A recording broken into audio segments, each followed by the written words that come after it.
কণমানিসকল, আজি আমি শিকো আহা কেইটামান ঘৰচীয়া জীৱ-জন্তুৰ নাম। ঘৰচীয়া জীৱ-জন্তু কাক কোৱা হয় বাৰু? যিবিলাক জীৱ-জন্তু ঘৰত মানুহে পোহে সেইবিলাকক ঘৰচীয়া জীৱ-জন্তু বুলি কোৱা হয় আৰু ইংৰাজীত কোৱা হয় ডমেষ্টিক এনিমেল। ঘৰচীয়া জীৱ-জন্তুৰ ভিতৰত প্ৰথম নাম আহে গৰু। এইটো হৈছে এটা গৰু। গৰুক ইংৰাজীত কোৱা হয় কাউ। এইটো এটা কুকুৰ।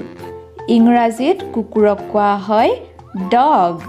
এইটো এটা ছাগলী। ছাগলীক ইংৰাজীত কোৱা হয় গট। এইটো এটা মেকুৰী। মেকুৰীক ইংৰাজীত কোৱা হয় কেট। এইটো এটা ঘোঁৰা। ঘোঁৰাক ইংৰাজীত কোৱা হয় হৰ্চ। এইটো এটা গাহৰি। গাহৰিক ইংৰাজীত কোৱা হয় পিগ। এইটো এটা ম'হ। ম'হক ইংৰাজীত কোৱা হয় বাফেলো। এতিয়া বাৰু জানিলানে কণমানিসকল ঘৰচীয়া জীৱ-জন্তু কি কি? ঘৰচীয়া জীৱ-জন্তু হৈছে গৰু, কুকুৰ, ছাগলী, মেকুৰী, ঘোঁৰা, ম'হ অৰ্থাৎ যিবিলাক জীৱ-জন্তু মানুহে ঘৰত ৰাখে সেইবিলাকক ঘৰচীয়া জীৱ-জন্তু বুলি কোৱা হয়।